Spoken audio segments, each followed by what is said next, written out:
ফিলিস্তিন আর ইসরায়েলের মধ্যে বিদ্যমান যে সংঘাতটা চলতেছে সেই সংঘাতটা বোঝা আমাদের জন্য আরও সহজ হয়ে যাবে যদি আমরা ফিলিস্তিনের যে ভৌগোলিক অবস্থানটা আছে সেটা সম্পর্কে একটা পরিষ্কার স্বচ্ছ ধারণা আমাদের মগজের মধ্যে গেঁথে নিতে পারি। কারণ এই সংঘাতটা শুধু ফিলিস্তিন আর ইসরায়েলের মধ্যে সীমাবদ্ধ থাকে না। আর আমাদের মনে রাখতে হবে যে আদর্শের মাধ্যমে সাধারণত ফিলিস্তিনকে কলোনাইজড বা দখল করা হচ্ছে এবং এবং এবং এই যে গণহত্যা চলতেছে যে আদর্শের দ্বারা, জায়নিজম বা জায়নবাদ, এর এর লক্ষ্য শুধু শুধু ফিলিস্তিন না, পুরো আরব জুড়েই এরা হচ্ছে আধিপত্য বিস্তার করবে। অলরেডি আধিপত্য বিস্তার করেই আছে।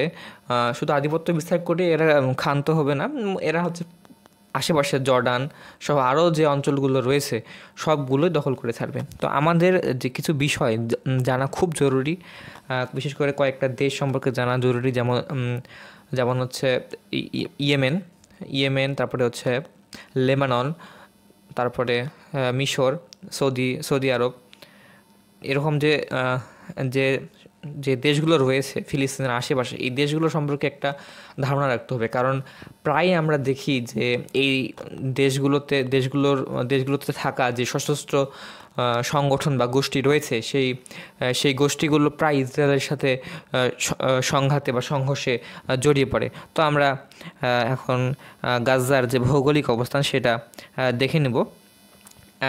আমরা খুব সহজেই ওয়ার্ল্ড ম্যাপে গাজার অবস্থানটা বের করে ফেলতে পারবো। বিশেষ করে ভূমধ্যসাগরের যে অবস্থানটা আছে সেটা জানলেই হচ্ছে আমরা খুব সহজে ফিলিস্তিনের অবস্থানটা বের করতে পারবো। এই যে এটা হচ্ছে ভূমধ্যসাগর, আর এই যে দেখা যাচ্ছে লেবানন, এটা হচ্ছে লেবানন। এটা এখন ম্যাপে দেখাচ্ছে ইসরায়েল, যদিও এটা দখল করা একটা রাষ্ট্র। তো এটা জেরুজালেম, ঐতিহাসিক সেই শহর। এখানে আরও দেখা যাচ্ছে ওয়েস্ট ব্যাংক, যেটা পশ্চিম 3 নামে পরিচিত। আর এই যে এটা হচ্ছে আমাদের সেই ছোট্ট গাজা, যে স্থানটা দখলের জন্য চলতেছে গণহত্যা, আর যেখানকার বিদ্রোহী মানুষরা লড়াই সংগ্রাম করে নিজেদের জন্মভূমিকে আঁকড়ে ধরে আছে। তো এখানে গাজার যে শহরগুলো আমরা দেখতে পাচ্ছি যথাক্রমে, তো গাজায় পুরোটার নাম, তারপরে এখানে দেখতে পাচ্ছি খান ইউনিসের নাম প্রায় আসে, রাফার নামও প্রায় আসে। তো এটাই হচ্ছে মূলত গাজার যে অবস্থান সেটা আমরা দেখে নিলাম।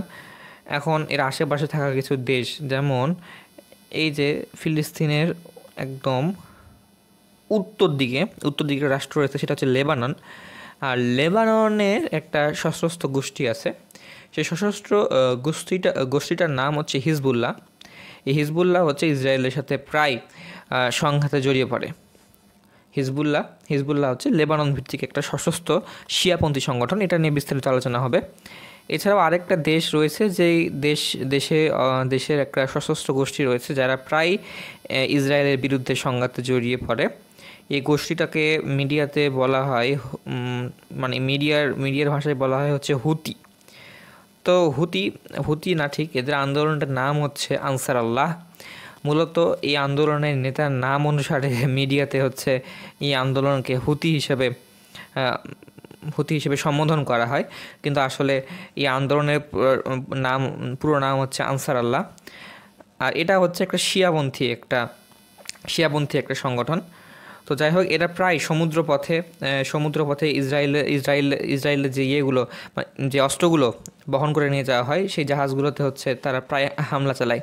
তো আমরা ইয়েমেনের অবস্থানটা একটু দেখে নেব। এটা হচ্ছে সৌদি আরবিয়া, এখানে পবিত্র মক্কা, মদিনা এবং জেদ্দা দেখা যাচ্ছে। তো এখানে এটা হচ্ছে ইয়েমেন।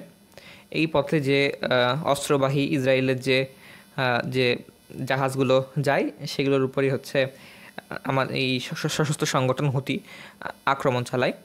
তো এই হলো মোটামুটি গাজা বা ফিলিস্তিনের যে ভৌগোলিক অবস্থান। এতটুকু জানলে ইনশাআল্লাহ আমরা এই সংঘাতটা খুব ভালোভাবে আত্মস্থ করতে পারবো।